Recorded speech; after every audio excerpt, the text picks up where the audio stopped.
Romans 4:14. For if they which are of the law be heirs, faith is made void, and the promise made of none effect. In other words, if the inheritance comes by keeping the law, well, then what it says is faith is made void, so faith doesn't have anything to do with it, and the promise is made of none effect. So let me give you an example. What happens if I say, I promise to do this for you, and then I come back 400 years later and I say, oh, I will do this for you, but you need to do A, B, and C. How would you feel about that? Well, you would feel, well, wait a minute. Aren't you changing the conditions? Didn't you promise to do something and now you've changed your mind and now those are these other things I have to do? That's the whole point of Romans 4 and Galatians 3. God did not change what he was doing. He made the promise originally to Abraham, and the Old Testament law did not change that promise. Look with me at Galatians 3, verse 12. Galatians 3, verse 12. And the law is not of faith, but the man that doeth them shall live in them. It's an important verse. What it tells you is the law doesn't operate on the basis of faith. What the law says is if you do this, you obtain a blessing. If you don't do this, you obtain a cursing. But the law is not of faith, according to Galatians 3, verse 12. Get with me Romans 9:32. Romans 9, verse 32. I'm going to show you several verses here. The point I want to make is that faith and the works of the law are opposites. Faith and the works of the law are opposites. Romans 9:32. Wherefore, because they sought it not by faith, but as it were by the works of the law, for they stumbled at that stumbling stone. Do you see what that's saying? It says, not by faith, but as it were by the works of the law, which tells you faith and the works of the law have to be different. Look with me at Galatians 3, verse 2. Galatians chapter 3 and verse 2. This only would I learn of you. Received ye the Spirit by the works of the law or by the hearing of faith? See, the way that verse is designed, it tells you those two things are different. You can either receive the Spirit by the works of the law or the hearing of faith.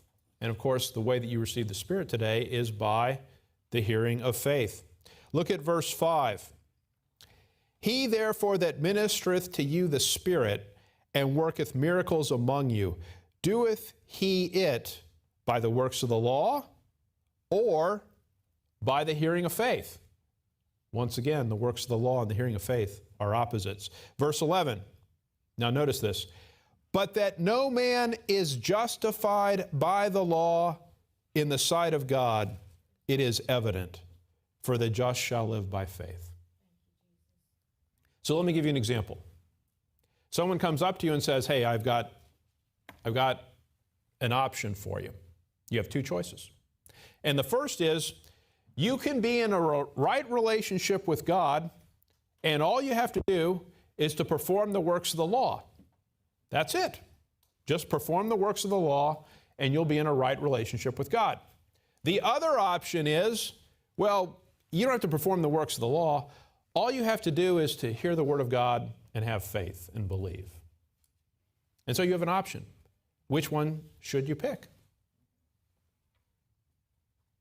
Well, look what Galatians 3:11 says.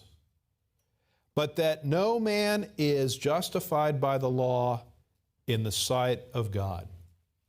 Is there anyone that can keep the Old Testament law? And the answer there is no one. When Romans 9:32 talked about the folks that stumbled at the stumbling stone, they received the law, and what they thought was, we'll just keep the law, and God will be happy with us. Is there anyone that can actually do that? And the answer, of course, is no. Now, Romans 4:14 says this, For if they which are of the law be heirs, faith is made void and the promise made of none effect. And the idea of what that's saying is this: if in order to actually obtain the promise, you had to keep the law, the promise was of none effect. I'll give you this simple example. What if I say to you, I'll tell you what, I'll give you $1 million, and all you have to do is lift this box. That's all you have to do. But it turns out the box weighs 2 million pounds. So it's a legitimate offer in the sense, if you do it, I'll give you the $1 million. But guess what? It's humanly impossible for you to do. When God gave the Old Testament law, was he anticipating Israel's going to hit this out of the park? I'm going to give them 600 rules, and they're going to do all of them all the time, everyone. Is that what he thought? He knew good and well there was no chance they were going to keep it for any period of time. In fact, while he's giving the law to Moses, what's happening at that same moment? They're violating it right down at the base of the mountain. So God always knew that there was not going to be any way that man was going to keep the works of the law. That's why he gave what he gave to Abraham by promise, that they could obtain it by the hearing of faith.